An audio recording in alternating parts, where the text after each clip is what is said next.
Welcome to the Cherry Picker, the horror movie podcast where we like to kill people, but not really. I'm your host, Zach Cherry, and with me as always... Well, Bob, at summer's end, I plan on moving to New York, where I'll pursue a career as a serious actress. It's my goal to entertain the world through artistic expression. Through art, I shall serve my country. Eddie of Edward is True. That was your quote? What can I say? What can I say, Bob? This is the I Know What You Did Last Summer episode, released October 17th, 1997. Very strange for a summer-themed movie to be released in October, but I guess they were trying to hit that Halloween market. Probably. Yeah. Do you have a synopsis you want to lead us in with? Yes. All right, let's hear it. On July 4th, 1996, in Southport, North Carolina, bubbly all-American girl Julie James, her sweet love interest Ray Bronson, her best friend beauty queen Helen Shivers, and Helen's wealthy, aggressive prick boyfriend Barry Cox drive along a coastal byway, eventually colliding with a pedestrian clad in fisherman's rain gear. After a series of arguments over what to do, the group eventually decides to dump the victim's body into the sea. But the pedestrian suddenly awakens, only to fall off the dock into the water, seemingly dead for real this time. The group flees the area, vowing never to discuss what happened. A year later, a visibly changed Julie returns home from college for summer vacation, and quickly receives a mysterious handwritten letter with no return address. And while it's clear now that the four friends have gone their separate ways, this letter prompts her to track them all down, to ponder who could possibly threaten their already unstable existences with those 7 little words. I know what you did last summer. Okay. First of all, I had no idea that Ray's last name was Bronson. It was just funny. I mean, maybe that just speaks to like how irrelevant his character is to me in this whole movie. But yeah, I knew everyone else's name and I never really thought of his. But you mentioned that the body fell in. Did they not push him in? I remember Helen being like, Christ, I'll do it. And that's when he grabbed the tiara and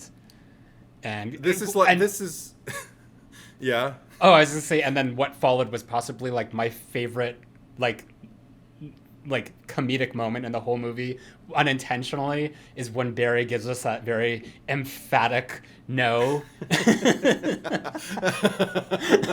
I mean, everything Barry gives is pretty emphatic in this movie. But in answer to your question, I build these synopses by comprising multiple synopses from IMDb and Wikipedia usually, and sometimes things that, if it's a movie I'm not that familiar with, things kind of like fall through. So maybe he got pushed. I don't know. Did he get pushed? You've seen it more often than I have.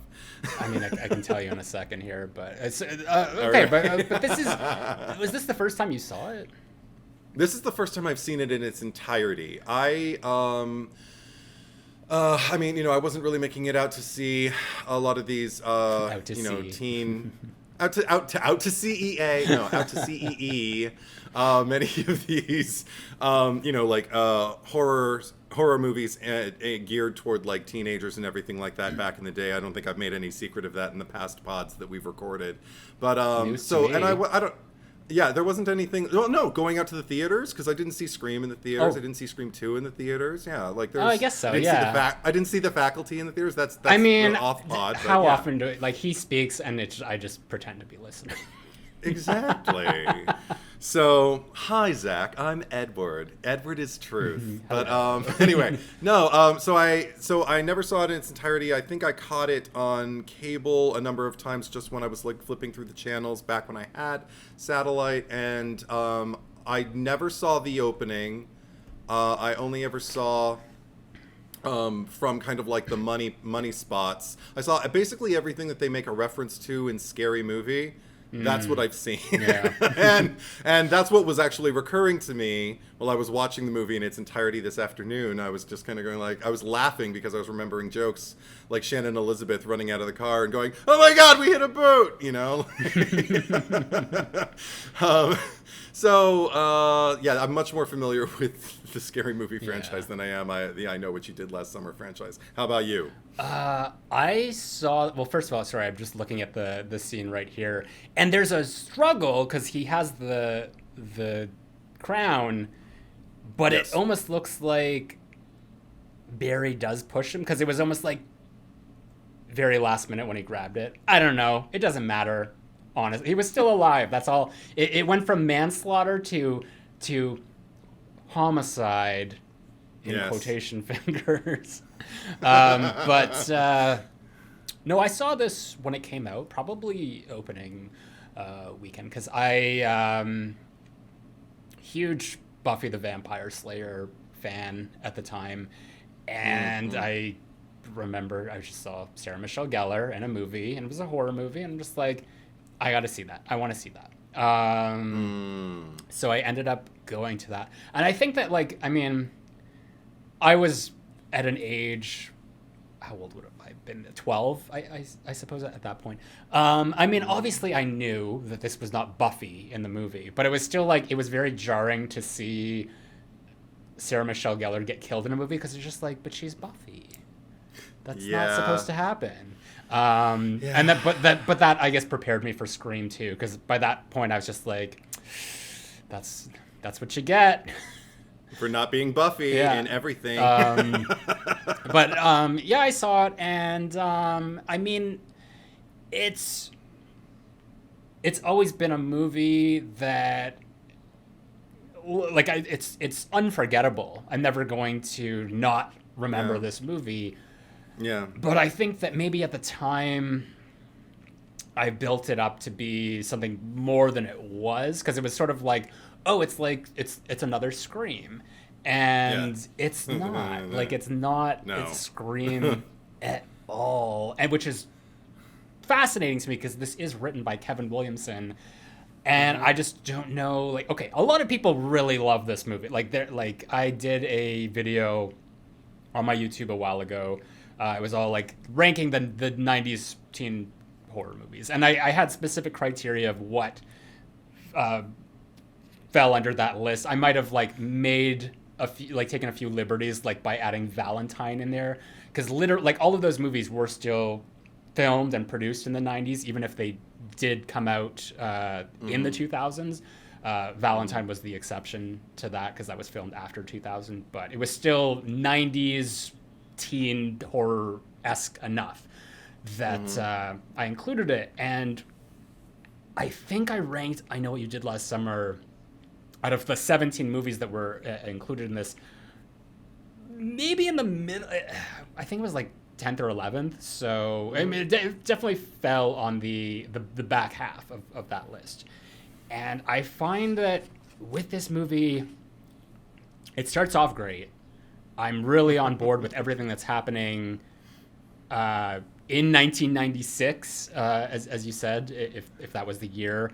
And even like when the summer begins, like the next summer, and, you know, they receive the letters.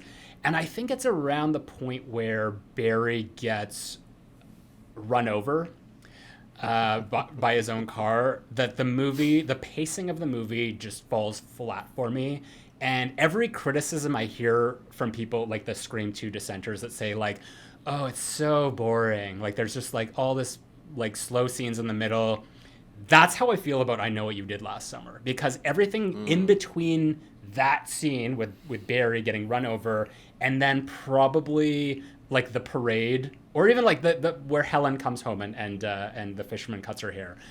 Everything in between that is like it's a non-movie to me. Like you could have just cut that out or like shortened that to maybe a span of 10 minutes and then added more stuff afterwards. And then even then, after Helen gets killed, the climax of this movie is so pedestrian to me that I tune out. As I was watching it, you know how I wasn't falling asleep, but I'm like, okay, I know where this movie goes after, so I'm just gonna like turn my head and rest my eyes for a bit, and then I'll know when the movie's over because I'll hear the song come up at the credits. And I wasn't concerned that I didn't miss anything. That's how I feel. Like it starts off good. There's like a good pre-climax, and that's it. I don't really care for anything else in this movie. Oh wow! Oh, I was really hoping you were gonna like this movie. Why? Because I didn't want this to be a podcast about bashing I Know What You Did Last Summer, because I do know that this makes many people I follow on Instagram, people who follow me on Instagram, we have mutual admiration societies, and this movie's on a lot of people's lips right now because July 4th is pending, but it's just I mean, maybe if I'd seen it but if I'd seen it when I was 17, I wouldn't have been all that interested then either. I was already navigating through a clinical depression, so I had more important things to do. Okay. But I just I will say it. I'm not in complete agreement with you, of course, because how could you be? You know, that's just how we roll. Yeah. But I mean, I do agree with you as far as like I do have a generally kind of tepid reaction to it. I'm not. I'm not going to be purchasing the Blue anytime soon. I don't see the need to own it in physical media and add it to be my stash behind my back, or even to see it again very, very soon. You know. That said, the things that I do enjoy about it, it's a little bit more varied. I feel like there's a Richter scale that I go through this movie with, where I'm up, I'm down, I'm up, I'm down, I'm up, I'm down, and throughout like the middle section, the section that you're criticizing, there were some things that I genuinely did react to positively, which we can get into in just a little bit. But overall, my biggest criticism about this movie is, I think, a kind of, I don't even know if it's a tonal inconsistency, but it's certainly just like an appetite inconsistency. Like it doesn't satiate. It doesn't seem like the movie is set to satiate one kind of appetite. And I mean, if you were going to compare it to Scream, that is as varied as the path through that movie can be. It feels consistent. I always feel like I'm watching the same movie. And even if you brought up an example of Valentine, which I don't think is a great movie the way I think Scream is like a great, well-made movie. Agreed. I enjoy the shit out of watching Valentine, and that is again consistently just kind of like that soap opera, that Melrose Placey, it satisfies that trashy appetite that I love. Yeah. And do you think maybe it's just like the setting of this movie, just being this like sleepy little coastal town, is just not interesting enough? Well, it's not scary. I mean, there's that, but also the fact that this is the biggest thing for me. I find myself rooting for one couple and completely dismissing another. And the fact that... You beat me to the punch, but yeah, keep going. Oh, really? Yeah. Because this is the thing. As people... They make a lot of mistakes, and all around, everybody makes a lot of mistakes and a lot of hideous decisions throughout this movie. Yeah. But there was something, you mentioned the parade, I think, while Helen is riding on her float and everything like that. There's something that really hooked me into that moment, which was, I'm kidding. Just a little pun. But anyway, just the fact that Helen's sitting up there on her float, and for whatever reason, Barry is just kind of like, perched down at the lowest tier. Yeah. I guess, being her bodyguard or whatever, just keeping watch and being very protective of her. And there's this one moment while she's, waving and kind of searching the crowd, where she looks at him, and she seems genuinely appreciative of the fact that he's there for her. And he looks back at her and seems to feel genuine affection for her. Mm-hmm. And it's almost like they got back a piece of the relationship a year ago when it was still kind of idyllic, And I really like that. It made them so much more interesting to me. They do have a lot more depth than the main couple, we'll call them. And I completely agree with you on that count. And because, Barry is a fucking piece of shit. He is not a likable person at all. No. He had, and this is where characters are, written and portrayed and directed successfully, when you can feel empathy for them. And that's what I get from, I like Barry and Helen, but especially their relationship together, because I can see this shit happened, but now they're kind of coming together. And like you said, there is that recognition of just it's almost like a memory of, that we were good before all this happened. And there's even another scene when they do that sort of transition through the curtain when they're before the show, and they're embracing, and I forget exactly what they say, but it's just he's I'm here for you, because maybe he's gonna be up there. So I definitely feel a lot more for these characters, and I think that the movie did make a mistake by killing them off and leaving Julie and Ray, who are, it's because we discuss this all the time of just final girl by default, or just just by virtue of the fact that it's just she's presented as just being the plain Jane, or the good girl or whatever. Not that Helen is some sort of teenage rebel or anything, but it's almost well, here she's the blonde, so she has to die. And here we have Julie, who just because she's boring and yet she's gonna be she's gonna survive the movie. And Ray is, we can get into Freddie Prinze Jr. here, because his position in this movie is entirely aesthetic. He's just a handsome guy, but his performance and everything, I haven't followed his career. I've seen him in other things. I watched him on, he was on a season of 24. This was a while, over 10 years ago. Sure. And he's definitely better. And in this thing, we kind of talked about this before, but he has this sort of weird speech thing. And I don't know if he obviously fixed it with after this movie, because I don't hear it anymore. Where he's talking and just he'll just say things. It was well, what? I need an example. But do you know what I'm mean? What is that called? A sibilance, a sibilant S, a kind of like a speech impediment. And I'm not saying this to just be insulting of anyone who has that, but it's something that I noticed that I never noticed before. But I was watching it, and I'm just I don't hear. In other movies that he's done, he's clearly he's fixed that. So I think this was probably one of his first movies. So he definitely, improved after that. But just Ray, this character in this movie, he's cardboard, and there's nothing interesting about him. And I just, every time that he and Julie are on screen together, I just check out. And that's why the climax of this movie is so dull to me. Well, okay, this is the thing. I don't necessarily... I did check out a few times. I think the times that I tend to check out the most with this movie, unfortunately, are not the first Anne Heche scene, because I actually find the dynamic between the two girls and her really interesting. But then when she goes back alone, and I noticed they were saying lines, and all of a sudden I wasn't paying attention anymore, and I was like, oh, should I be paying attention? No, they haven't said anything new. It's still just the same old.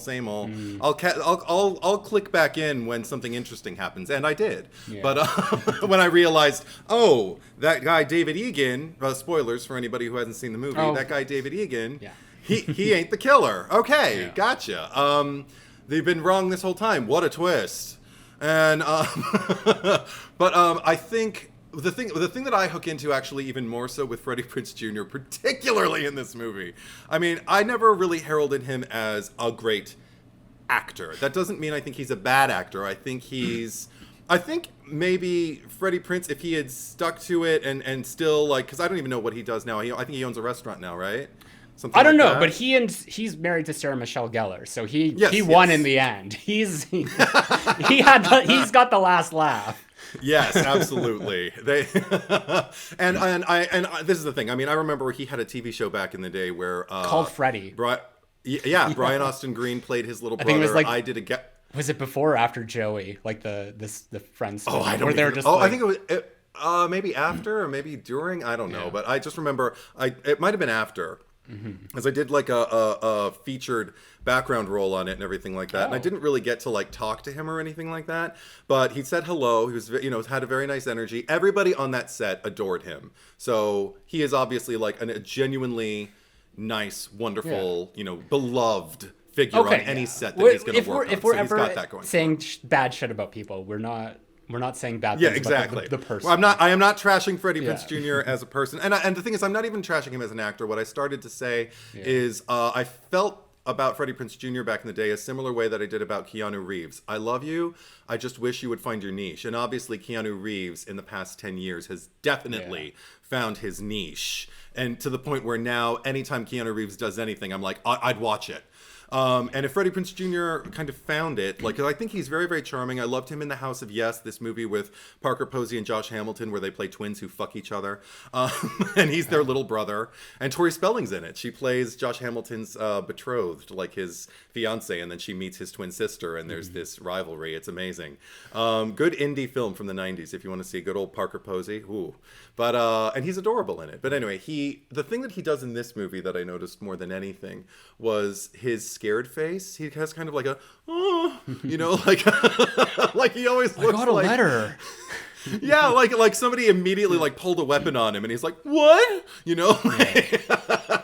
So that kind of pulled me through. And this is okay. Now oh boy, we're getting into it.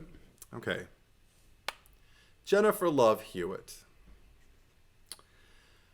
God bless her. She's worked consistently. I don't follow her career. I don't know what she does now. I know she has a bevy of fans, and she doesn't need me. That's why I'm going to say what I'm going to say. I have never been a fan. This is the thing. It's perplexing because I don't think she's bad. I just don't find her interesting. I just don't ever believe that the words she's speaking are hers. I don't ever believe that she is feeling emotions that are authentic. I always feel like I'm watching an actress, somebody who did a preparation, who set themselves up to cry. And if I'm impressed, it's because I'm like, wow, she can cry. I never have been kind of like caught up in a Jennifer Love Hewitt performance. I feel like I'm always at an arm's length. Yeah. And I don't say this with malice. It's just my response. It's my truth. And this movie was no exception. That said, I did appreciate, because I didn't really like her in the opening because she was still doing that kind of like smiley, I don't know. I enjoy myself so much kind of thing that I think a lot of people associated her with then, and which is why a lot of people didn't even like her then. Mm-hmm. But then when she turns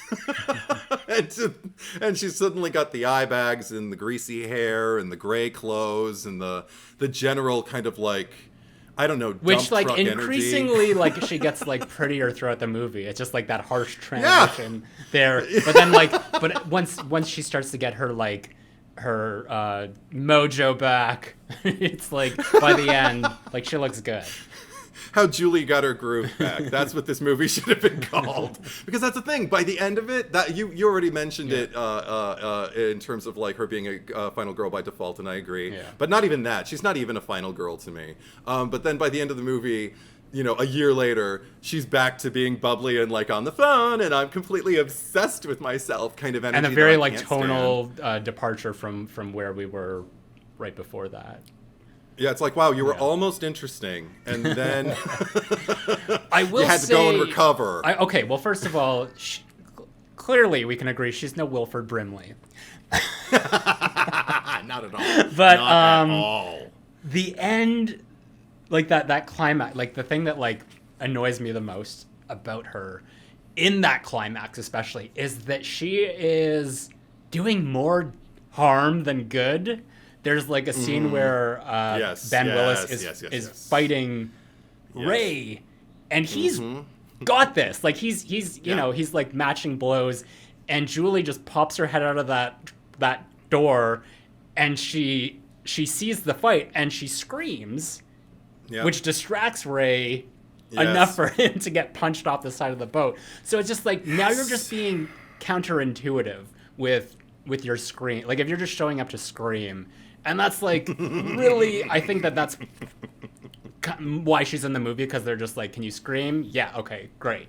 And again, like just to piggyback off of what you're saying, I also don't believe her. Like she can scream and it sounds good, but I never buy that it's genuine, like it's an actual thing. Whereas Sarah Michelle Gellar, when she like gets up and she's got that bird's nest on her head and just pulling out the strands and looks in the mirror and screams there, like I genuinely feel that to be real. But for Jennifer Love Hewitt, I do want to say, and you know what, because we will eventually get to the sequel at some point for an episode, but she wins me back in that one. I will say that Julie and I Still Know What You Did Last Summer is way better than Julie and I Know What You Did Last Summer. And I don't like, for anyone who like has been following me or knows, like I do like the sequel a lot better than this movie. And I feel that like a lot of people shit on it because maybe at the time it was like that was sort of the thing to do. But I beg anyone to like watch those movies today back to back and tell me that the sequel is not a much more fun and entertaining movie. I'll just leave it at that. We won't say anything else about I Still Know until we get to that episode. But yeah, I don't want this episode to be about trashing the movie, because there are good things I have to say as well. But there is going to be. You just mentioned. But you just mentioned like the hair and also just like the fact that Sarah Michelle Gellar punches the mirror to breaking point. It shatters in her fist while she is punching and screaming that blood-curdling scream. Like, I gay-gasped. I thought, give her every Golden Globe, every Oscar. Give her, I think she won like an MTV Movie Award for that. Oh, good for her. Or she was nominated at least. I don't really remember... because of course, like most people, I think most of my exposure to Sarah Michelle Gellar is through Buffy, and I've seen Cruel Intentions. I've obviously seen Scream 2, and I don't really associate her with her scream though. And watching her, ironically, after Scream 2, I know she did scream in that. She kind of goes when he throws her off the balcony. But this scream, sounds much better than that. But okay. But you know what I mean. But I mean, especially like when she is.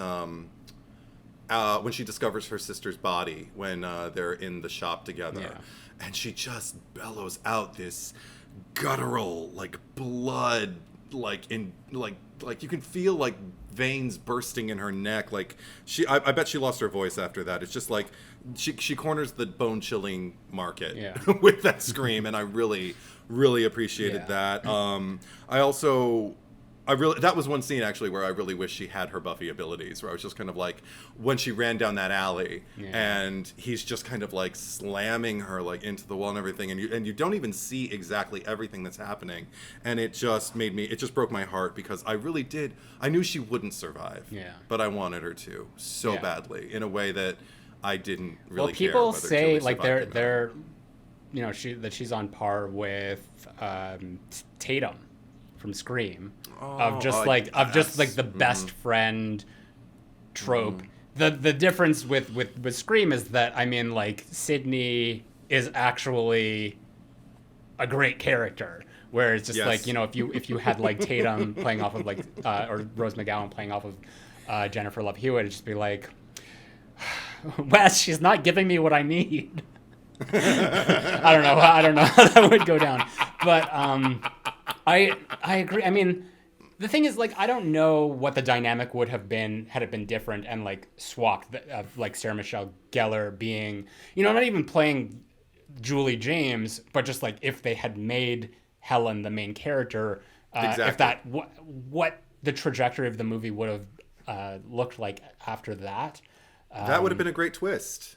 Because we wouldn't have been expecting her to be the final girl, but we all would have been rooting for her to. And then if Julie got picked off, I'm going to feel bad because Helen feels bad, you know? And even that scene in the car together when they were talking about, she's like, what happened to us? Yeah. We used to be best friends. And she's just like, we used to be a lot of things, which opened up a whole can of worms for me in my head canon, but you know, I'm going to take things at face value.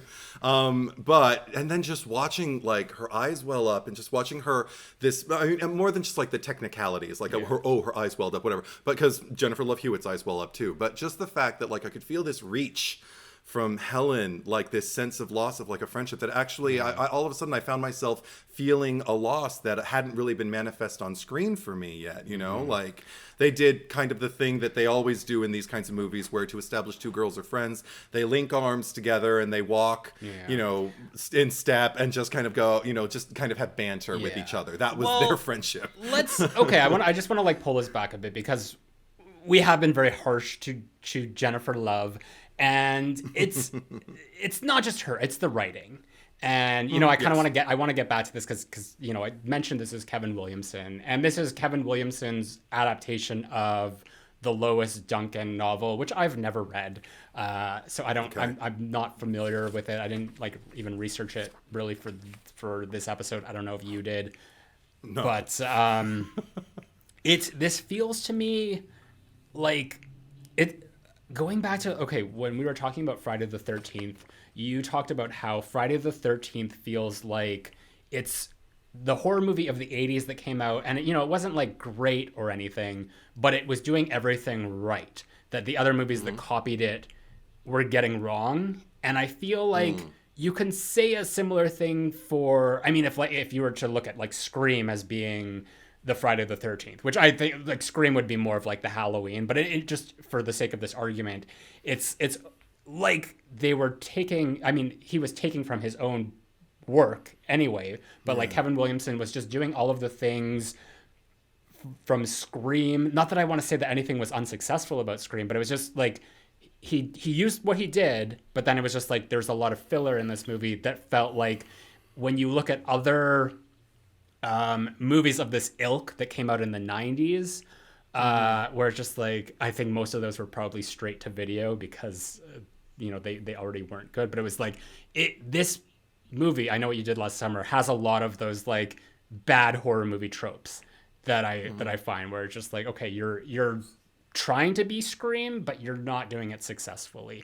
And I think a lot of that is in the writing. Even like as much as I do like the beginning of this movie, I did notice like at the beginning when we're like establishing who these people are and they're just having like the most like ridiculous it feels very written. Like it's just like, oh, like how's my hair, just like hurricane proof, and just like, hey, don't knock the hair, like when you're a big time lawyer, it's gonna be all like, it's just like conversations that people wouldn't actually have. No, which I mean it's all it's fine, it's all bravado and posturing. It's like maybe works for TV, but it's just like you're not really telling us anything about these characters. I mean, like Sarah Michelle Gellar is able to read these lines in a way that's just like, okay, cool. But all of that dialogue, like I only remember it because I took note to remember it, but I would never, like, I tune out. Like I don't hear anything that's happening. I just see like the pretty faces on the screen, and that's all I'm getting from what's going on. So like all this stuff when they go to the beach and they're talking about their plans,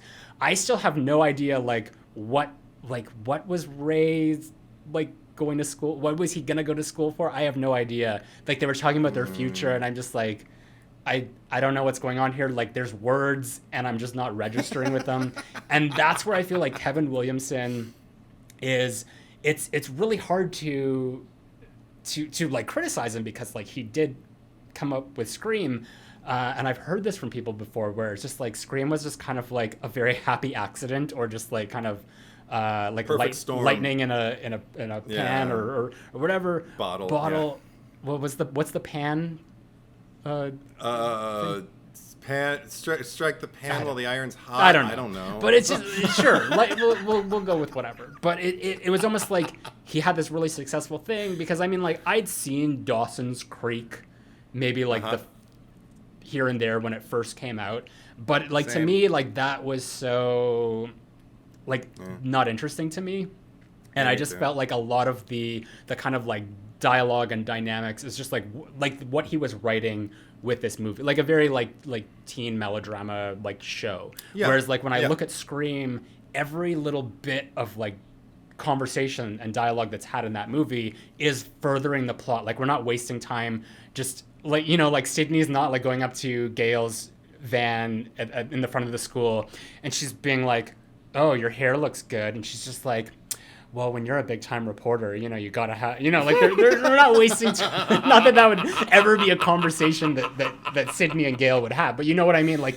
when like when we first meet Tatum and Sydney, like their conversation is right off the bat, like, it's just like, do you believe this shit? And they're just like, what's going on? Yeah, just like Casey and Steve were murdered last night. Like we're not.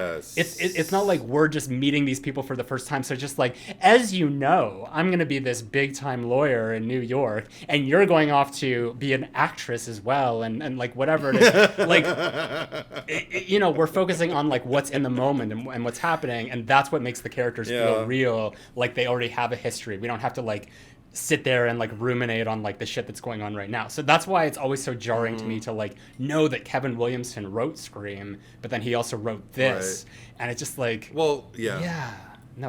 direction also plays a lot in it too. Like, who directed this? I don't even know. Jim Gillespie is his name. I didn't even look to see what else he did. Okay, it sounds like a familiar name. I've probably seen other credits of his, but I think also like direction matters a great deal too. And if you have a director who isn't as keyed into his heroine's trajectory as a Wes Craven is, you know, with a Nancy Thompson or a Sidney Prescott or even a Gale Weathers, you know, like it's going to affect, you know, the ride, like the way you weave through the movie. If someone isn't paying attention to, you know, what does her bedroom look like? What does her, you know, and also like guiding the actress and also knowing when to step back and give the actress freedom.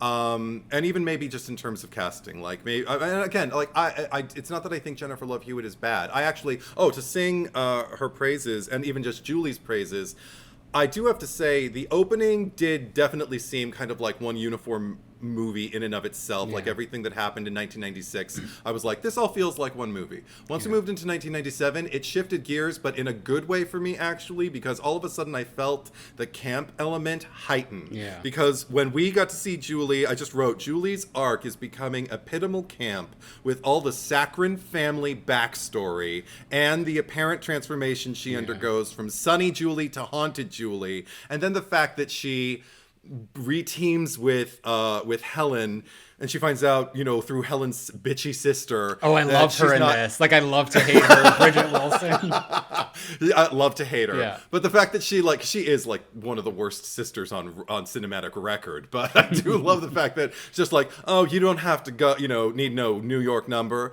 You just go to the, you know, the counter to your left, behind you or something like that. And then you just see her spill perfume bottles or something with her hair up and her face wearing a little too much makeup, looking a little too adult.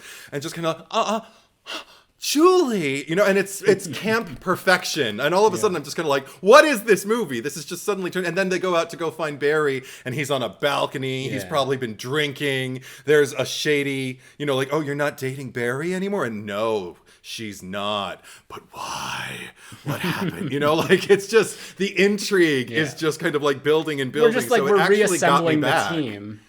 Yeah, and it worked. Minus Ray, because he's just kind of there. But Ray, when Ray came up again, I could see him serving a purpose, just in the sense of like the red herring that they're trying to pose. Like, what if he is the killer? What if he did really decide it was wrong what we did, so now I'm going to kill you all. In this movie, with because even like Elsa's character, because like she had that lingering like eavesdropping stare, so just like maybe she's involved somehow. And then obviously the what's his face, Johnny Galecki character. Max, who got killed off almost immediately. Yeah. Max. Poor Max. He was great. Like I was having more fun with his character than poor Ray. He's a good actor. I like Johnny Galecki. I wanted to like pitch this, because this is something that I thought, like, because like you said, like it is a different movie, but it's just like, you know, you're really into like the inciting incident that happens in 1996, the car crash and all that. What if they were to do a requel? And I know we always bring this up because we like requels are like, you know, hit or miss or whatever. But what if they did? Sure. What if they rebooted this, requeled it, but requeled it from the end of that first summer, and then like 25 years later, because this movie's 25 years old now, and then they're all still alive, but then it's like it's almost like there's more time to like stew on this and then go on with their lives. And it's just like now this like thing that they did 25 years ago, and you'd be able to bring back the entire cast, and you'd have Sarah Michelle Gellar would like jump on board with that, and she would just go to Freddie and she'd be like, "Hey, we're doing this movie," and he'd be like, "Okay."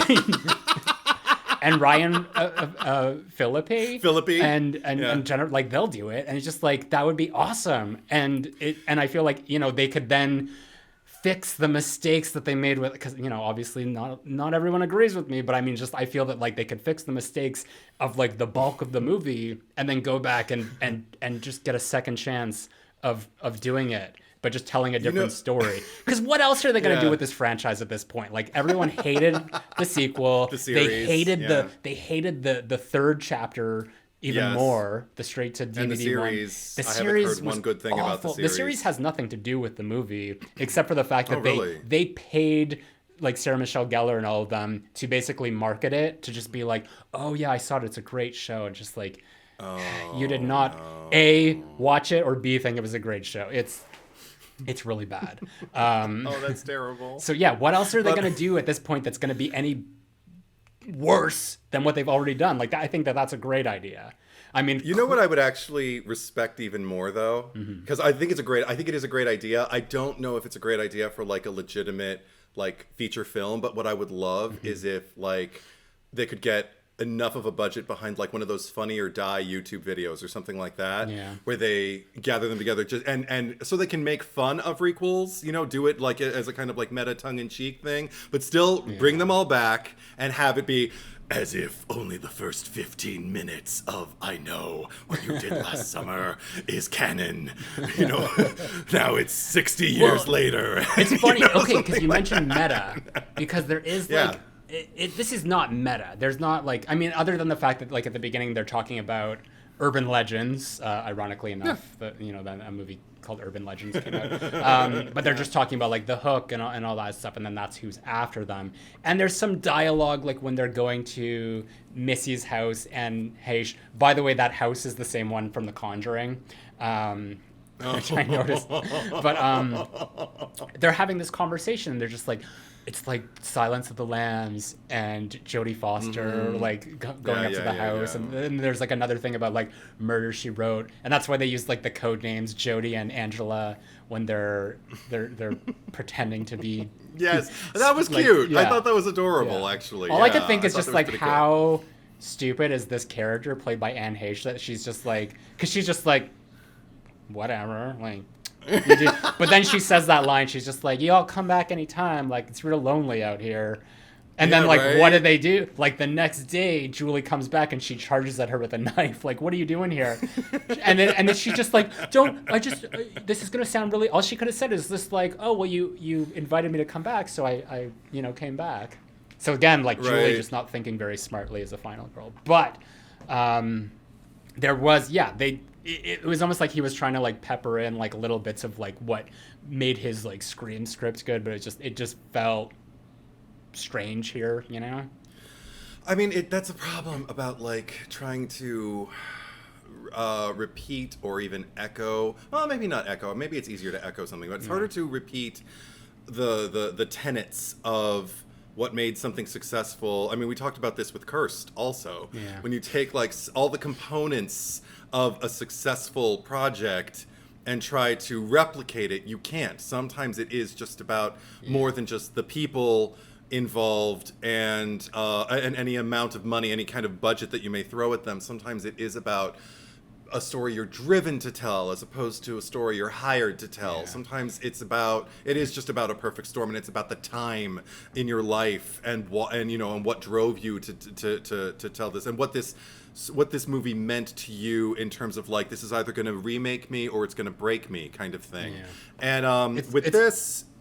Well, I was going to say, it's funny that you mentioned Curse, because I was like just thinking about like, okay, because they did a similar thing at the beginning of that movie with the car crash, and just like how, as a testament to this movie, to I Know What You Did Last Summer, like what it does successfully, because that scene is like probably one of the best scenes in the whole movie of just like the four actors just playing off of each other and doing that whole thing. Whereas like I think of like Hearst, and I'm just like, I don't know what's going on in there. There's like, it looks like a set that they've built this like crashed car on, for one.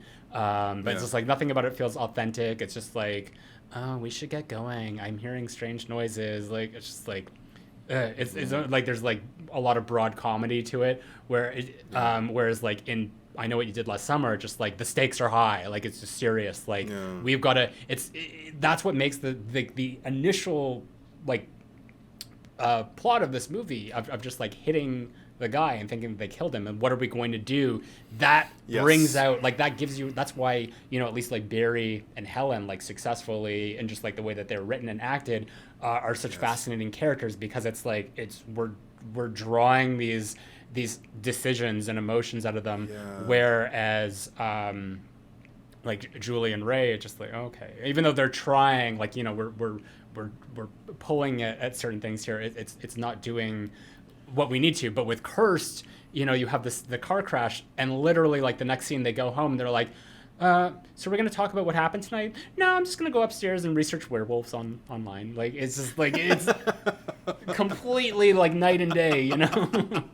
And one of us is going to research werewolves on the internet. The other one's going to completely deny anything even happened. Yeah. But no, so that's one strength that this movie has, is like the denial really doesn't last that long. I mean, the most denial we get is just kind of like Barry's denial of any kind of implication whatsoever. You know, it's just like the screaming, like, or his the fact that, you know, his line of just like, I know what you did last summer. Ooh, what a crock of shit.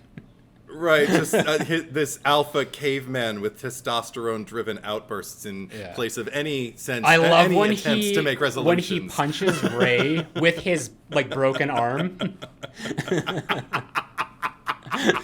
But I mean, okay, you brought up an interesting point about just like that scene and about like what it tells us about those people. And thank you for reminding me of that, because those were the building blocks for what like really kicked me into high gear with the 1997 like reteaming of these people and seeing like how they've changed and everything. Because one thing that made that interesting was the fact that like, okay, we know how they felt about it that night. We've seen the effect it's had on Julie, and now let's see the effect that it's had on all of them, and how, you know, how it hasn't really helped any of them to thrive. And I liked the prospect, even just before it was happening, I liked the prospect of that night seeing Julie, who is kind of like the sole voice of reason, who, even though she is making exactly the argument I would be making, I found her annoying that night.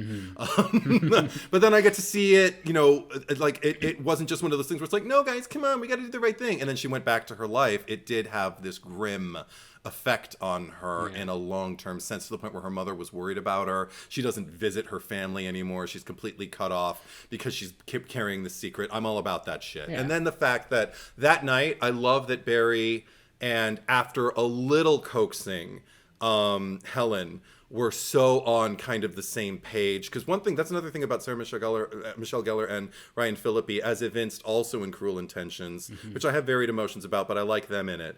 Those two actors are so good at inhabiting the same world and convincing me that they're like of this universe. I mean, that's the movie why is posing. They're in Cruel Intentions. Like, there's a reason that they were both cast together in those roles, because it's just because someone watched this movie, I Know What You Did Last Summer, and they're just like, those two, get them. Yes, those two can do terrible things together and be fascinating. Yeah.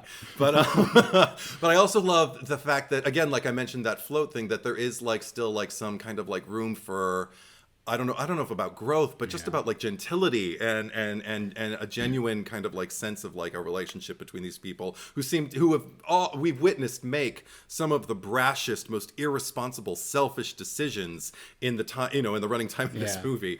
But well, it's funny because like immediately after, like in that very scene when she's just like, Barry, over there, and he goes like running, he's pushing people aside. It's almost just like, I'm important, move, and like literally tackles this old man. And when the guy's like on the floor and he's just like, don't hurt me, and he's just like, where the fuck did he go? Or just something, like he's not even like sorry. No apology. Like, because Barry wouldn't be. No, because that's so true to who his character is. And I love that about, like, I love that, like, when we are reintroduced to him and he's just like, what are you guys doing here? Like, that's who, I mean, he would be the kind of person who would carry on with his life as if nothing happened, but you just know, like, he would internalize all of it, and he would, like, it would be like this thing that just, like, you know, if it did, you know, come to blows, and they'd be like, you don't seem to be too fazed by this, and he's just like, you don't know what the fuck I'm feeling. So, I think that's what makes him an interesting character, because you don't have to have him vocalize anything, you can see it. And that's why I feel like with it's gonna be like the bash Julie and Ray train here, but it's just like everything that just like they're so bland that we basically need to see it needs to be like painted on them with like bags under their eyes, and then it's just like, Ray, you're a fisherman just like your father now. Like, it's just like, well, this whole thing traumatized me so much that I had to go and start working as a fisherman because that's the only way I could cope.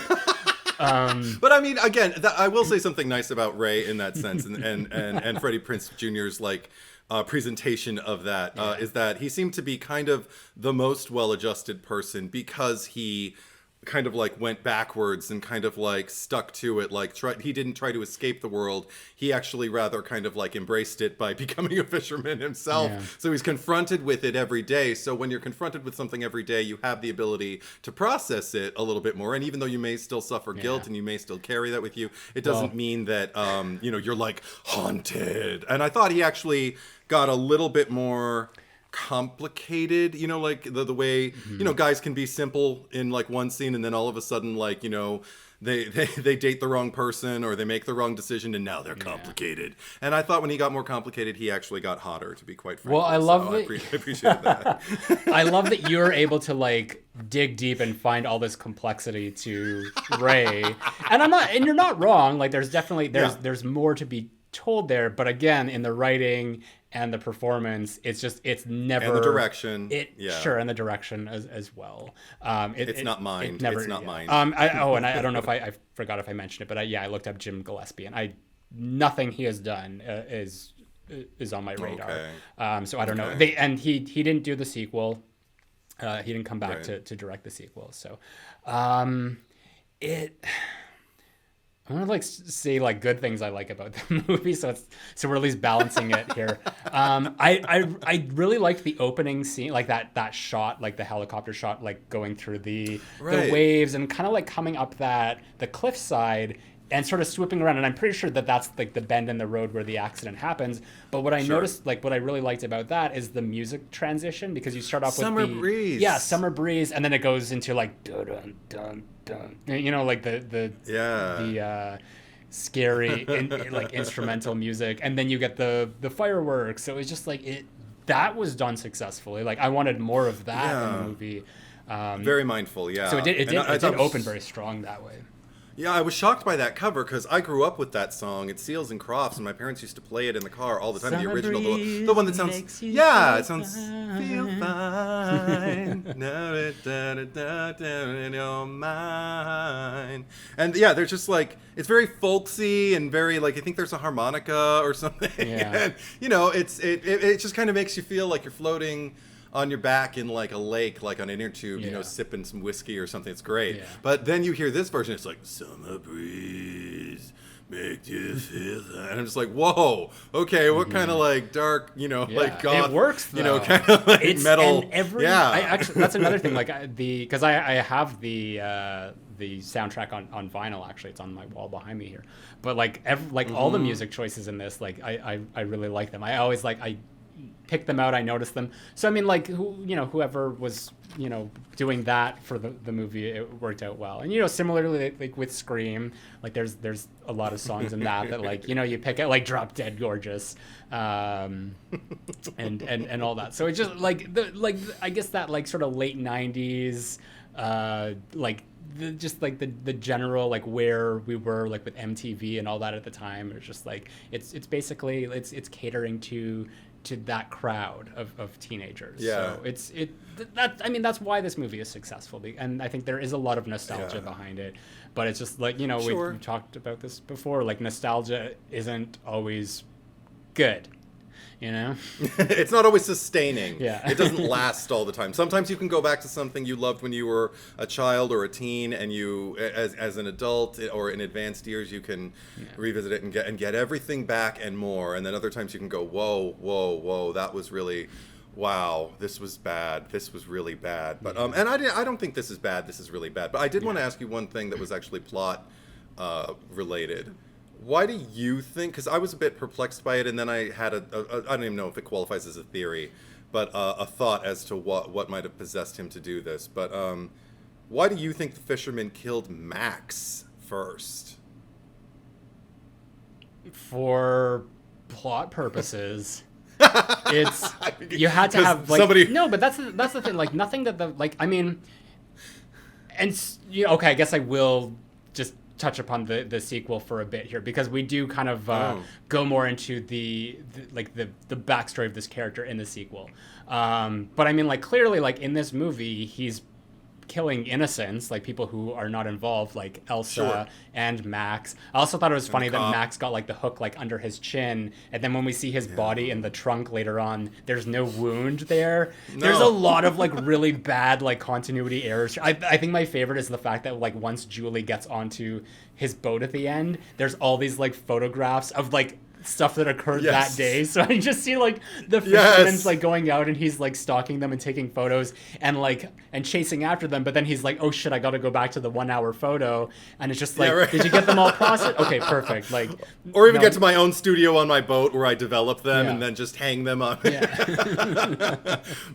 and also oh sorry, we're back to criticism, but those bodies, I gotta say, every time they look, I was like, is that supposed to be a real body? Because it always looked like a dummy to me. And I know it's probably supposed to look icy, like it's been chilled for a long time, but when skin gets icy, it doesn't look like that.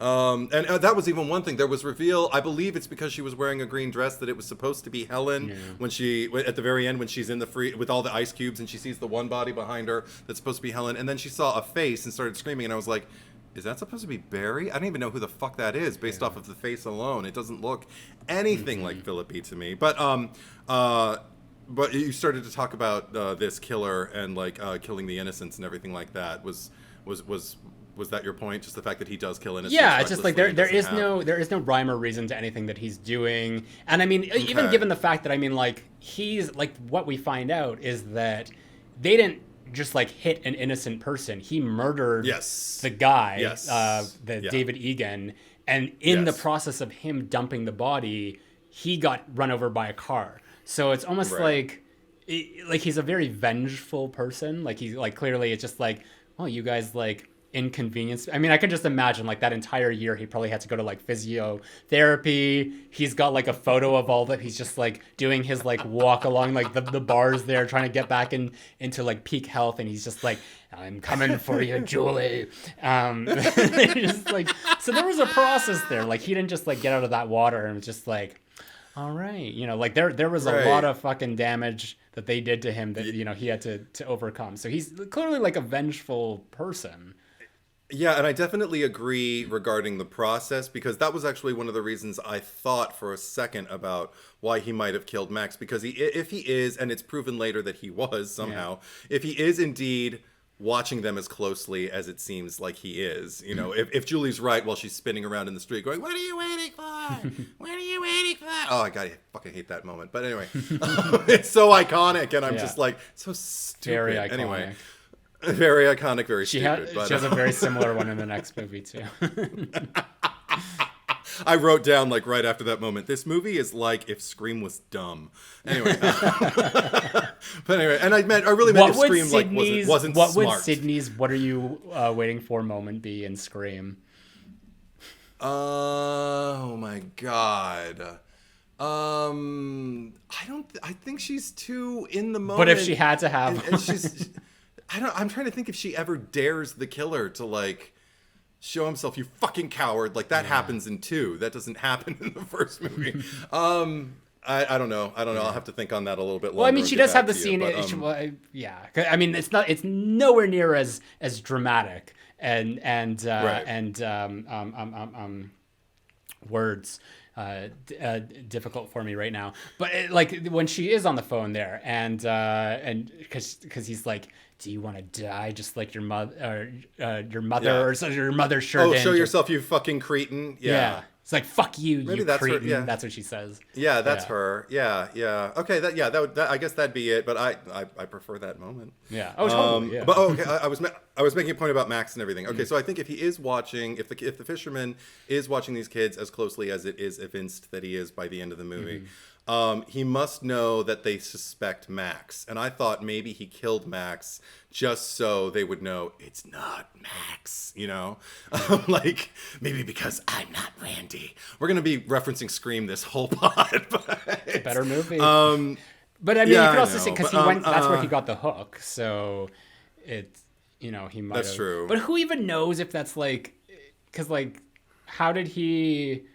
he wouldn't have been there on the beach to like overhear them, because this was before the thing even happened, of them just talking about like the guy with the hook or whatever. So it's just like a huge coincidence that it turned out to be someone with a hook.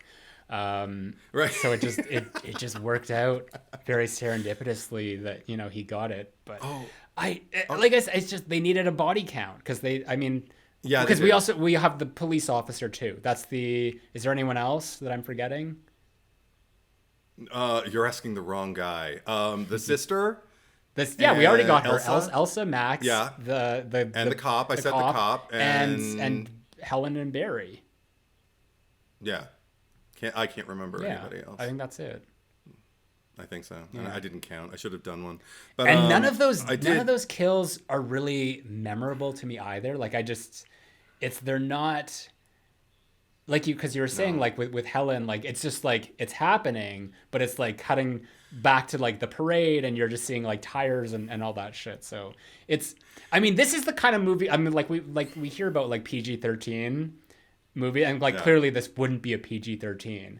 But I mean, like when in my mind as like an adult, and what I would think is like, well, a 13-year-old could handle this. I'd be like PG-13. Totally. If I was on the fucking council giving out ratings, I would be like PG-13.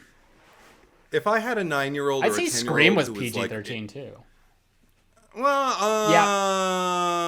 no, because the opening scares me too much, and it scared me then. PG-13, unless you're Edward, is truth. Yeah, unless you're Edward. No, I mean I'm just thinking in terms of like if I had a kid. Yeah. And because I knew I watched stuff before I should have been able to handle it. Yeah. My sister completely forgot that I was raised on the thing, and also she wasn't around for most of the time I was watching it anyway. Or she was a baby, like she didn't have any memory. But I just told her, I used to watch it like every week or something, just kind of be like, hum-de-dum-de-dum, just put it on, press play, look at the dog. Yeah. But because the gore was different than scary to me back then. And so I think like if I had a kid who had any inclination toward horror around the age of like maybe I'd say 8, 9, 10, and they expressed an interest in seeing this movie, they'd be fine. I'd be like, watch it. Yeah.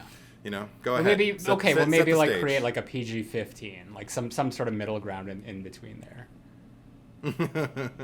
But this one's fine. Like Scream, I would be a little bit more because also they like I don't want to answer certain questions about like the implications of virginity and what it means and stuff like that cinematically in terms of the pressures that movie can put and they on they gloss boys, over that like and really non-binary here, folk, on the beach scene where she gives it up to Ray. Oh my god, without a blanket. They did it on the sand without a blanket. Who does that? Well, sand is rocks. It's tiny little rocks. Anyone except for a Virgo. But I also you brought up that moment just like sort of because I have the movie playing on my screen here that I'm just like have it on silent. But there's another nice little moment that I noticed between Helen and Barry when she's the outgoing queen in the pageant, and the one contestant is up there singing Fame very badly, and you have Sarah Michelle Gellar just being like, Jesus Christ, and she looks up at like Barry just like, do you believe this shit? Like there's that expression on her face, and also I love that moment just between them, just like Me too. Yeah, me just too. like, this is terrible. Also, not to be shady or anything like that, Mm-hmm. but is that woman supposed to be a teenager? Like, No, that's not shady at all. They're like, I mean, well, how old was Sarah Michelle Gellar during this movie? I mean, like at least 20, I would say. But she definitely looks a lot younger than most of them. But and she's also age appropriate because like that's around the age she would be like going to college and everything like that. She's still in the bracket. Like she would have been 18, 19 if she's 20 playing that. Great, But yeah, this woman who was singing Fame, I thought she was hilarious and I loved what they were trying to do with it, but she looked like somebody's mom. Yeah. And I was like, she's supposed to be like coming up behind Sarah Michelle Gellar. Like, shouldn't the girl who they have like singing this should be at least 17 or younger? Yeah, she looked even older than Bridget Wilson. And I think like because clearly like that's the older sister, and I think that they even said like she graduated in the class of 92, so she would have been 4 years older than these guys. So I guess like she was supposed to be 22. I thought that was funny that like the Shivers, the Shivers parents were basically putting their young daughters in charge of this store because they don't do anything. Like, the dad just sits at home and watches. He's catatonic. Yeah. My gosh. No response to his daughter coming home. No response to the fisherman coming the fisherman coming through the front door. I mean, I wonder that. See, again, interesting quasi backstory they set up for us. Like, obviously her home life isn't happy. Obviously her sister's a horrible person, and obviously like her father is completely unresponsive. I don't know what mom's deal is, and I would have liked to have known maybe a little bit more. We never meet the mom, but we know she's there because the cop says, we called your mom, they're expecting you or whatever. Oh, I forgot about that. But we know that Julie's dad is dead. You mentioned this before. Julie's dad is dead because she has that moment where she looks at the pictures and it's like I'm looking at pictures and like that's supposed to tell us everything we know about Julie, and it tells us absolutely nothing. And just in case you didn't get it from that, her mother crosses into frame, tells her, if your father could see what's happened to you or something like that. And I'm just kind of like, we get it. Okay, the dad's not around anymore. But again, it's like what you about said, that? it's just like when did he die? Did he die this past year? Or like I have so many questions. But that just goes back to what you were saying about like Kevin Williamson and just being like, Kevin Williamson is hot right now. We need to get him, and him just being like, all right, that's like if like someone saw a video I edited that was really good, and they're just like, we need him, and I just like, well, I don't really want to do this, but sure, here you go, and just like gave some piece of crap. But, you mentioned Ryan Phillippe getting hit by the car, and I was laughing in that scene just because. I thought it was funny that the fisherman could drive like Michael Myers, like just get behind the wheel of a car, come back from the dead and drive, That's the thing. Okay, because if we have to, like comparing the fisherman to Ghostface, because clearly this is like it's a downgrade in like the appearance of someone. I don't have to say that I don't like the aesthetic appeal of the fisherman, like the hook and like you can't see the face and all that. Like it's fun, but this movie never feels like a murder mystery to me. So much as this maybe even going back to like Friday the 13th. It's like it could have been an unseen presence, and then it just like Muse Watson, who we haven't even talked about yet. Shows up and he just been like, you should be out partying, getting drunk, hitting people with your car. Like that would have been like the Pamela Voorhees like emerging from like, they're like, who are you? I'm like, well, I'm Ben Willis, an old friend of the an old friend of David Egan. David Egan. Oh my gosh. But okay. Sorry, just to like bash Julie one more time. Lay it on me. Come on. I knew she wasn't my final girl when she saw the blue. Was it Bill Blue? Bill Blue. I was going to say Blue Boy. Yeah. When she saw the Billy Blue on the side of the ship, I was like, oh, it was you somehow. And she, and accusatorily just like kind of like, just like fires these daggers at him. And he's like, wait, I can explain. And runs And then the first rando she sees on the dock is like, here, get on my boat. Yeah. She's like, okay, thank God. You know, I mean, she's basically wiping her brow going, phew, thank God he escaped the killer. And then there he is saying like, he said what you just said. But the second he said like, get on my, she saw him, he's like, oh, get on my boat. I was like, he's the killer. Yeah. And the fact that she doesn't even suspect it, I'm against you. I'm against you, Julie. Yeah. and then everything you mentioned about her not even helping. And then the fact that, again, because I mean, that's why she's not even final girl by default. She had to be saved. And she even had to knock her knight in Shining Armor off the boat. He had to climb up some fucking netting to get back up and then save her ultimately. She didn't do shit. Yeah. She just got held. Okay, she ran into his arms and got held. No, totally. Yeah, useless. Fuck me I just wanted to say something else because you mentioned it. Yes.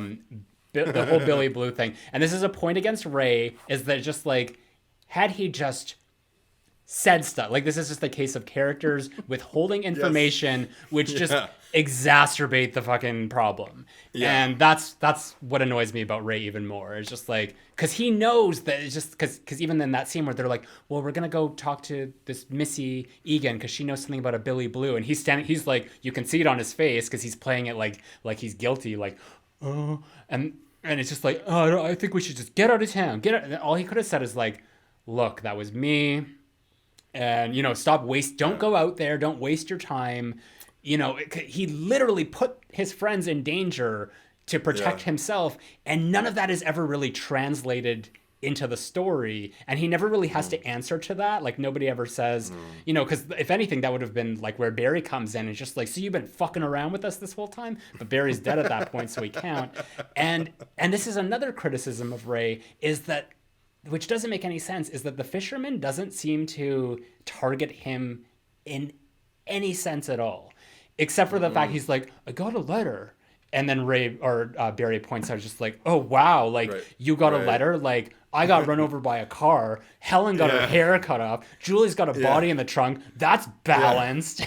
Yeah, right. That should have been your opening quote. See, it's lines like that make like Barry just so scintillating and so watchable. But it's true. Yeah. Like, why is the Fisherman not like targeting Ray? It's almost like he only attacks Ray because Ray comes on the boat. Other than that, it's just like, who gives a shit? So it doesn't make sense in that regard. But I did want to point out, because you did mention, you know, there's going to be lots more Julie and Ray bashing. Like, just if you don't like that, you should end the episode now. But the chase scene at the end, because I think that the Helen chase scene is probably one of like it's among one of like, you know, the top ranking chase scenes of the slasher subgenre history. You know, it's up there with Gale in Scream 2, I'd say, like Laurie Strode I think like the Halloween 2 Laurie Strode chase scene is probably the best one that she had in the hospital there. But this one is so good. And even like, as much, you know, we talk about Elsa being, you know, the bitch sister from hell. Even that scene where she's just like taking her time getting the keys, but then like, oh shit, like I gotta go back and get them. Like, just adding to that tension. And I love that. I love even the like the implausibility of the power, the lights going out, and him being under the plastic, and the whole thing with the old elevator and like pulling that up. All of that is great. The only criticism I have is her stopping at the last second to turn around and look. But everything else about that chase scene is golden. But then you get to the end with Jennifer Love Hewitt, and she's being chased through the insides of this boat, and none of it is. It's like the movie's like biding its time. It's like the end of the Halloween remake with Rob Zombie, where we're spending 15 minutes watching Scout Taylor Compton crawl through the fucking walls and stuff. It's just like you need to understand like when to use a chase scene and when not to, when it's successful, when it's suspenseful, and when it's not. Otherwise, you're just padding the time. And that's why I feel like by and large that end, like I mentioned, why I tune out is because it's just like I don't need to. I'm not getting anything new out of every frame that I watch this movie. I concur as far as like the regard for that final chase scene, certainly, because I don't even know if I was checked out because I wasn't horribly checked in since Barry and Helen got it, but Yeah. I will say this, I was involved, I was angry. I was angry that whole sequence because I wanted more from Julie, because even though I knew I wasn't significantly like on her side, I kept waiting for her to happen. If she's going to be like, because I know she's the crossover character into like the crossover protagonist basically into the next movie, and it's like, well, then give me a reason for them to bring you back. And apparently it is to redeem her to a certain extent. But even just their exchange at the very end. When they're holding each other in the aftermath and they're trying to fish out the body and whatever, and Ray says, "I love you, Julie," and I just exclaimed out, "Why?" And he answered me. He said, "Nobody gets me the way you do." It was so stupid. I'm like, what is there to get? You're not that you're more complicated now that you've killed someone. You have been for a year, but you're still not that complex, guy. And then she just said, "I understand your pain." And I'm like, what am I watching? What the fuck am I watching? I don't think Kevin Williamson wrote that. So you think that there has to have been some like rewrites that they actually went in there? I want to say something drastic, but I don't, because I'll probably end up having to do it. I will do something drastic if Kevin Williamson wrote that exchange at the very end of the movie. It's so hack and so vague and so stupid that I couldn't even. And then, that was what really, really killed me. The cop, I guess, the other cop, like comes up at the end and just kind of asks them, like, "You have any idea, like, why this guy might be, like, trying to murder you?" And they're both like, "No." And I'm like, "You're still lying. You didn't learn anything." Yeah. So now you used to have, like, that kind of human decency on your side. That was like your one kind of like redeeming quality in my eyes as a couple, as a unit, as two people who I would never want to have dinner with in my life. And I wouldn't even want to share an elevator with them, honestly. But because if I ended up dead, if they killed me accidentally, they would spend years denying it, but I'm just like, they didn't even learn anything. So what is the point of this movie? Why did they get to survive if all they're doing is just kind of like honing in repeating on their same mistakes? Yeah, and making them worse, because now they're full on going, "Oh, we went through this entire movie, but you know what? We didn't learn a thing." And it really just got me, because I was just like, so what is this movie? Like, I don't need it to be moral. I don't need any of my horror movies to be moral, but I do need to understand, what are you telling me? And I will say this also, just about like the very end, the postscript, if you will, the epilogue, a year later when she's in the shower and everything like that. The only thing in this entire movie that made me jump was the very ending, where the glass breaks and I was going to say the ghost face, and the ghost face, and the fisherman jumps right at you, or at least the silhouette or whatever that's like superimposed jumps out at you, just because it was jarring. It was a jump scare, whatever. It worked. It made me go, huh, It's the reverse Friday the 13th, except we have the breaking glass at the end. Yeah, right. And I mean, I was like, well, okay. That's what they should. It shouldn't have even been the Fisherman. It should have just been the logo of the movie, just like the title, just like, "I know what you did last summer," or even like just an early promotion for the next thing. They could have been like, "I still know what you did last summer." That could have like popped out of the glass. And just one more like kind of moral thing about like the beginning with Barry, when he was like popping out the roof like a jack-in-the-box. Yeah. The reason the whole accident, I guess, happened because he was distracting everybody in the car. Yeah. Anyone who has the urge to do that probably deserves whatever's coming to them. Don't do it, folks. Don't. No matter how tempting it is, don't pop out of a moon roof. Like, it's just not worth it. Don't do it. You bring up a very good point. Just going back to what them not taking accountability when the officer says, "Do you have any? Do you know why he would be doing this?" Is that a murder took place with Ben Willis? He murdered David Egan. So now poor Missy, who's already she has this sob story. Her mom's in a home and all this, basically thinking like he killed himself. So that's the legacy that they've allowed to be left behind for this person who was murdered by Ben Willis. So in their being complicit and not being accountable, they're basically perpetuating this poor person, like like what has happened to them. So it's just like you've left an innocent man to go, like, for no justice to be served. So that's something that needs to be spoken for, because I didn't even think about that, and that's a totally that should have been the ending of them just being like, this person was killed, and then give Missy and her mother that like catharsis that they need. But Missy is like a joke in this movie, like, and they treat her like shit too. Like when she comes up and just like does the Billy Loomis thing in Scream, where she's just like, ah! Just like, if you got your cigarettes, and they're like, I see you got your car started, and they're like, not even making eye contact, just start it up, and she's like, funny how that happened. Like, she's almost like reading their bullshit, but at the same time being oblivious. She starts to pull away while she's leaning on it. Still, terrible, she's horrible, Julie's unsafe, horrible. Yeah, she's the worst. Yeah. And Ray. and well, I think I hate Elsa a little more than Ray, because you talked about like the tension it built up with her taking forever to get, and I'm just, all I could think was, okay, I don't care what Tommy your relationship Doyle. Is. But even Tommy Doyle, because I understand he kind of woke up and, he's young. It's still kind of hard Elsa to read being signals like, and stuff like that. Yeah, right. But the fact that Elsa's wide awake, the fact that it's all rooted in the fact that she has the kind of relationship with her sister that she does, which is totally of her own making. It seems like Helen would be open to an actual, even civil relationship between the two of them, let alone like a warm sisterly kind of like bond.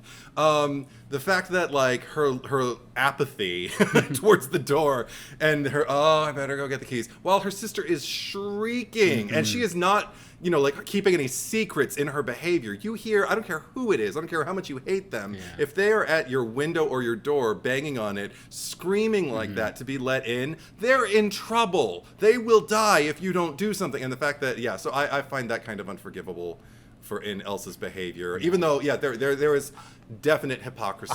I just find Ray. I find her too interesting. I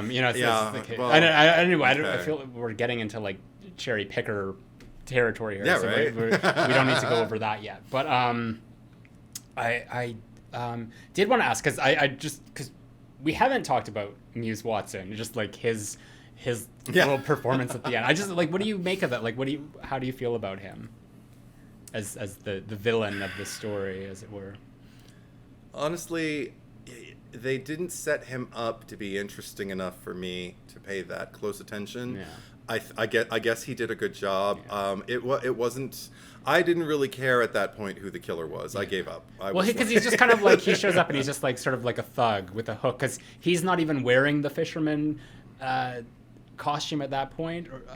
He's or not a costume, but the slicker and all that. He's just sort of there in his jean jacket, and he's got like the hat on and his jeans and all that, so it's like just the guy. It's just like that's why he's not comparable to Ghostface, because all of the mystique is taken away there. Even at least like with like Billy and Stu and Scream, it's just like they turn up and they're just like, we're the killers sort of thing, where it's just like, here's some guy we've never even met throughout the movie, where it's just like, okay, here I am, and now I'm pissed off and I'm angry. And even like, at least with Mrs. Voorhees, you get that like 2 minutes of just like, we can go now, dear. Right, monologuing. See, and that's the thing. That what was missing. That's what was missing it for me, because I feel like as far as just like his own, I guess, arc, if you can call it that, within the movie, is probably closest to that of Mrs. Voorhees, in that he's basically just a shape. The shape. But he's basically just kind of like a shape that kills people in somewhat elaborate ways. And then all of a sudden there's a big reveal at the end for somebody who you weren't even thinking about before the reveal. And if they really could have capitalized on that and got him monologuing, or even the lines that he had, if he could have been directed, because I think he seems like a capable actor. If he could have been directed, I've seen him in like other things. He's really good. Oh, okay, good. Yeah. Because if he could have been directed to just kind of maybe relish the words a little bit more, Yeah. to really just, I mean, even those first few lines about like, it's 4th of July, you should be, whatever he says, going down the laundry list, like you could really fuck with her head that way, you know? Like, that's why I love playing killers, because it's all about being the cat and they're the mouse, and you're just kind of batting your paw down on their tail and watching them struggle. Yeah. If that's not there, or whatever traits you have decided upon make this killer do what they do, if that isn't present, then I feel like there is something vital missing from the movie. Like, that's why Robert Englund as Freddy Krueger works so well. Yeah. That's why Betsy Palmer as Mrs. Voorhees works so well. That's why, and I could go on and on and on and on about, like, you know, like people playing iconic killers. It's because they've made a very personal decision about why they're doing what they're doing, and whether it's they're playing it to the heights of camp, or whether they're, you know, deliberately like looking into the camera Hannibal Lecter style. It has to be personal. I mean, he's definitely more interesting as like the Fisherman shape than he is as just Ben Willis. But it's funny because you're just giving me more fuel or just like or proof really that or validation, I should say, of just knowing that the sequel is so much better. Oh, because good. I feel, okay, I mean, like it'll be interesting when we get to that and you watch. Have you even seen any of it, or you haven't seen any of it at all? I've seen literally chunks, like maybe 45-second chunks, and then I've turned the channel because I'm like, I don't care for this franchise, so I have not watched it. Yeah, I mean, I'm just presuming like you probably it won't change your opinion on the franchise because it'll probably still be the same thing. But I'm just curious to see if you like the second one better, and because just based on what you're telling me here, I feel that like the sequel delivers a lot more of what you're saying this movie is missing. So I'm just interested to see where, you know, if you agree with that, and then how much of that like, you know, changes your perception of it, you know, or how much you do like it better if you do like it better. Ooh, that'll be a fun pod then. Yeah, I'm looking forward. I don't know how long we're gonna wait. Are we gonna wait till next year to do it though? I'm like more excited to just to get to it very quickly. Let's take a poll. Let's or it's your you know, you make the decisions. Like I'll concur either way. I will watch it whenever we have it on the docket. So yeah. No, I'm already like I'm ready to like watch it right now. But do you is there anything else you have to say before we get to the picker? No, I think I pretty much said everything I have to say. I feel like I don't regret seeing it. I do want that to be clear. I'm really, really glad that I got to see it from beginning to end, because I do think that there is actual gold to be mined in here. The problem is I know the sources of it, and I think I know the parts of the movie I would definitely get up and check the laundry, or, you know, or check my phone, or, you know, whatever you do to distract yourself when you don't feel compelled by a film, when you don't feel completely engrossed in the action that's going on. Because there are actors who definitely embody the spirit of what this film could be and what it is at parts, and then the rest of it, no. I mean, same thing but said differently. I think that this is a very important movie, just in terms of like the 90s teen horror slasher lexicon, or you know, whatever you want to call it. Like, this is it's memorable. People know, at least like by reputation, maybe, you know, not so much like the quality of the movie itself, but it stands out, and it clearly means something. I think that it's very evocative of like 80s slashers in a way, of just like kind of like the build up there, and I do agree that this, you know, in maybe like more capable hands, this could have been even better than it was, because I don't think this is a bad movie. I own this and the sequel on Blu-ray, and I would never get rid of them. If they came out with like an even better special edition or anything, I would buy that. You know, I will continue to buy it, and I'll continue to watch it. So I, you know, as much as like, you know, my overall like tone towards this might, you know, shift towards like being more negative, it's more so just criticisms. Because I still do very much enjoy this, but I think it's one of the weaker offerings of like the what I'll call like the big four, which I think are like Scream, I Know What You Did Last Summer, Urban Legend, and Valentine. Even though Valentine is not really a franchise, it never had more than one movie. But just in terms of those four, I think that this is probably on the weaker end, unfortunately, my opinion. Yeah, I do think this movie better utilized its Sarah Michelle Gellar time than Scream 2 did. I would make that argument. Oh, for sure. Oh, yeah. I mean, like CC Helen Shivers, so, you know. Yeah. But he just raised his hand, like Helen Shivers is above, if anybody's listening. Thank you. Sometimes I forget this is video and audio. But yeah, okay, let's get to the cherry picker.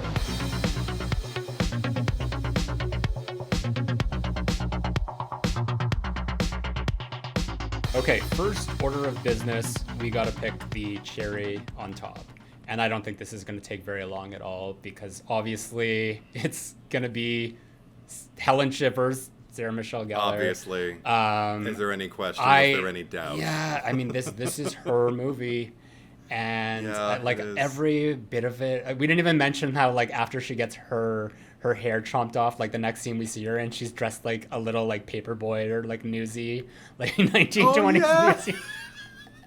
And I think the fact that I think that her hair looked even better after the when she looked like Buffy. I mean, well, interestingly enough, this was like shot between seasons 1 and 2 because if you or anyone who watches Buffy, you know it, like the episode 1 of season 2 when she comes back, she has shorter hair, and they even like call attention to it, like because it's straight and shorter, because before it was like a little like bigger, it was like more teased out and messier.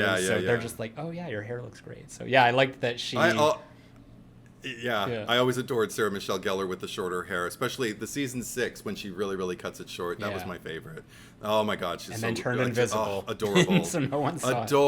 Yeah, and then nobody could see it. And then finally, when she came back, everybody was like, "Oh, Buffy, I love your hair." I'm like, "Me too." But just anyway, as Helen, there's no one else. No contest. Yes. It's definitely her. So, okay, we've settled that. The cherry picker, last week we asked you, who deserves to die the most in John Carpenter's The Thing? I said Dr. Blair. You said Norwegian passenger with rifle. Across Patreon, Instagram, and YouTube, we've got 236 for Dr. Blair versus 155 for Norwegian passenger with rifle. Wow. NPWR. Thanks, guys. Sure. For letting you lose again. No, but the people who turned out, you have to thank the ones who showed up for you, because that's true. That's a lot of people. I mean, I'm thankful to anyone who even voted, even if it was for or against me. Absolutely. That's awesome that you're even taking an interest in this little game that we play called the cherry picker. Thank you for participating. We appreciate you. Yeah. I do have like the breakdowns of the votes, and on Instagram it was actually 38-38. Like most of the votes come on YouTube, but I just thought it was interesting. There was like split right down the middle on Instagram. Wow. So let's just read some of the comments. Neon Icon says, "I'll throw Eddie a bone." And go with the Norwegian just because he could have went about their encounter differently. I know he was scared and just trying to kill the thing, but how do you expect people will react when you just show up in their camp waving a gun around? Plus, Blair. Like, that's what Helen calls Barry. Plus, Blair is the one who actually did what needed to be done in order to make sure no one left. In all honesty, Kurt Russell's character and Childs are super irresponsible if they decide to leave without truly knowing if the other one is the thing or not. They deserve to die along with the rest of them. Pretty sure they weren't getting out of there alive. I think that's the inevitability communicated there for whether the thing is still around or not. Well, the thing was actually because John Carpenter has his own, what he calls the Apocalypse trilogy. That was the thing Prince of Darkness and I believe In the Mouth of Madness. I could be wrong, but that the grimness of the ending there, just like the end of the world, that I at least should tell you that there's no victory for McCready or Childs in any situation. Sure. Inside Man says Indie Inside Man. Ooh, I need to get my glasses here. Indie Man exclamation Inside Man. Shut up. Dr. Blair tried his damnedest to save the world. That wasn't him killing all his friends / coworkers. I beg to differ. The Norwegian deaf deserved it. Stop shooting and let those poor guys what's going on. Caged Revolutions, but with a K. I usually agree with Eddie, but the Doctor deserves it. Okay. Thank you, Caged Revolution. And then somebody says Dr. Blair. So that's it. That's it. That's all I wrote. I did want to add though, because we're seeing like people were commenting on other parts of the thing, but I can't find them unless you're commenting on like the poll. I won't be able to read it. But I did see some comments, and I just wanted to add in defense of Blair, who I know I won anyway, but I'm just gonna rub it in there anyway, that I picked him because I think, like, at least for like the Norwegian, like that was his Hail Mary. Like he went in there because it was like there was literally nothing left that he could do. With Blair, there was everything he could have done. He literally went to like the worst possible thing that he could do right away.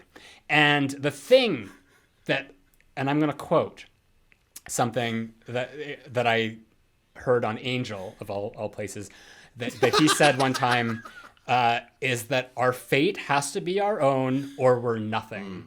And that's why I don't like Blair, because he basically took that away from all of them. He played God in that situation. He decided that nope, everyone's gonna die. I'm gonna destroy the camp. So this thing will never get out. That's not his decision to make. So anyway, I could just see you like in a marriage proposal situation where your beloved says yes, and then you make the proposal and your beloved says yes, and then you're just kind of like, because here's all the reasons why you should say yes.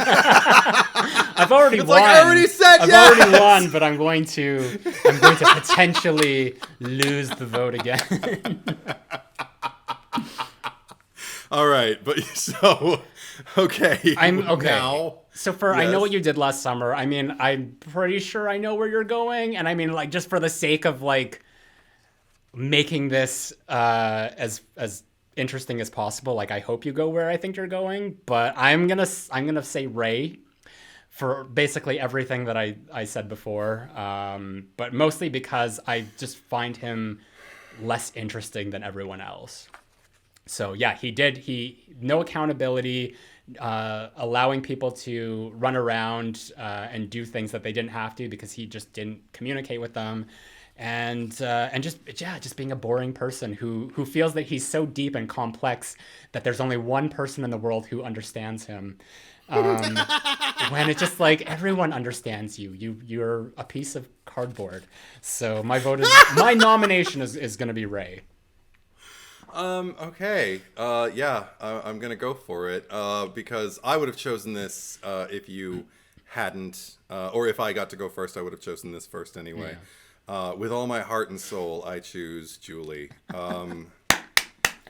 Because, okay, for all the reasons I said in the pod, but just to reiterate a little bit, we're talking about, and you know me, with the grandstanding and the virtue signaling. Mm-hmm. I don't usually use that term in and of itself, but in this case, I'll make an exception because that's exactly what she does. She plays the part of the concerned citizen, the moral compass of the group in the very, very beginning, and proceeds to make every kind of like micro mistake she can. And it's almost like if you're if you're not paying attention, which a lot of her scenes I wasn't, not to her, but but things can slip through the cracks. That I'm really glad we got to break it down with this conversation, because you made me think about, while we were discussing her and Missy.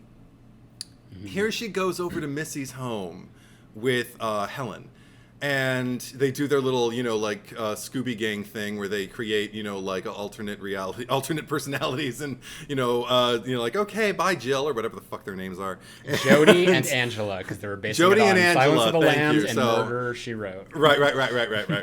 Jody and Angela. Yeah. So, okay, bye Jody, bye Angela. Mm-hmm. And then she proceeds to hear her story, and proceeds to really take it into her heart, really hear it with empathy, I am such a soulful person. I'm a person of the people, and you're one of the people. I hear your pain. And then she proceeds, when she has an opportunity, like you pointed out, along with Ray, who is also, culpable, but she has an opportunity to make good on this woman who she pitied in her own home and harassed in her own yard to the point where she had a knife out on her.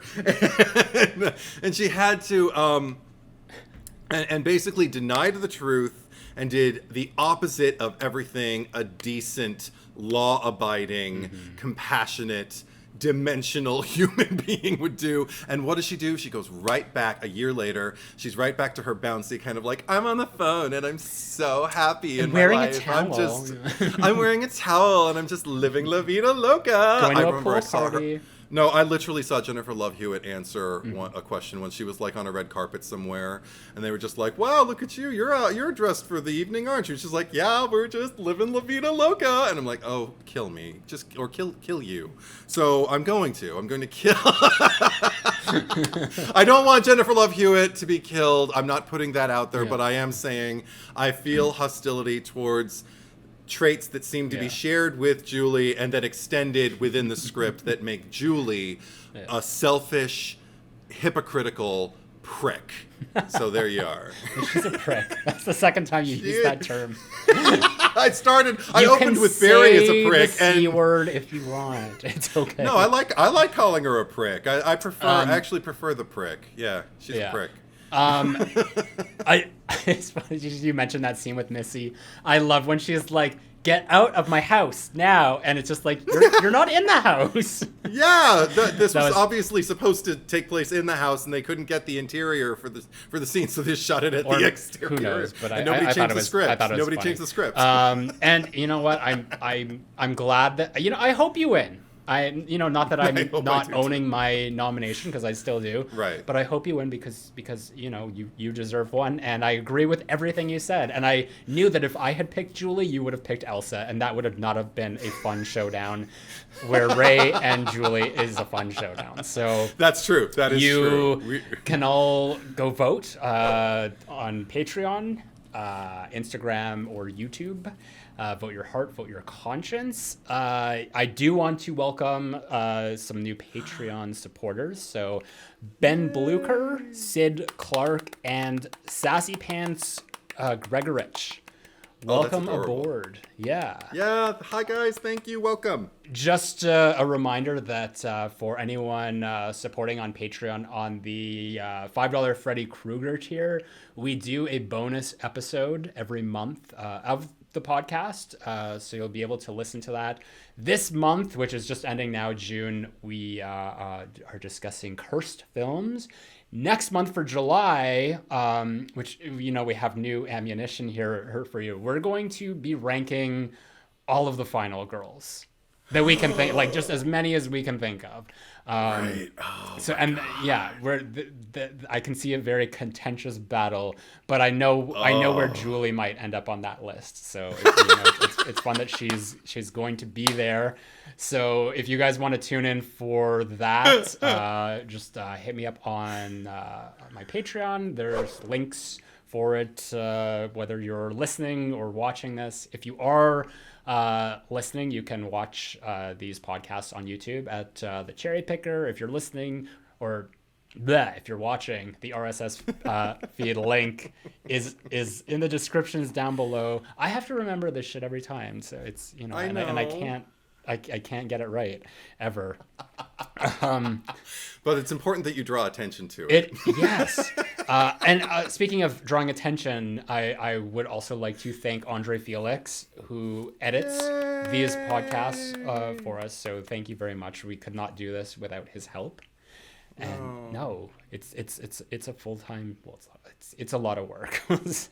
Yes. I edited the very first one, and I don't know how he's able to do it as efficiently as he does, because of that, like I couldn't get past it. So he's done every single one of them since. So that's why I thank him every time. And what else is going on? Okay, yeah, we just in terms of like, where can they find you on social media if they want to look for you? If you're looking for me on Instagram, you can find me at EdwardIsTruth, one word. And if you're looking for me on YouTube, you can find me not at, but at symbol, but you can find me if you click on EdwardIsTruth, one word. And yeah, I do movie reactions, and you get to see me get all emotionally caught up. I've been watching a lot of gay movies for Pride Month, and a lot of them are about gay killers. You should have done a reaction for I Know What You Did Last Summer. I mean, it has to be something that like the people vote on in my Instagram poll. That's why those are the two platforms that I mentioned. It's a popular movie. Yeah, right. And then you can find me YouTube, Zach Cherry, on Instagram at RetroBitchFace, all one word, and Twitter at Zach Cherry 8.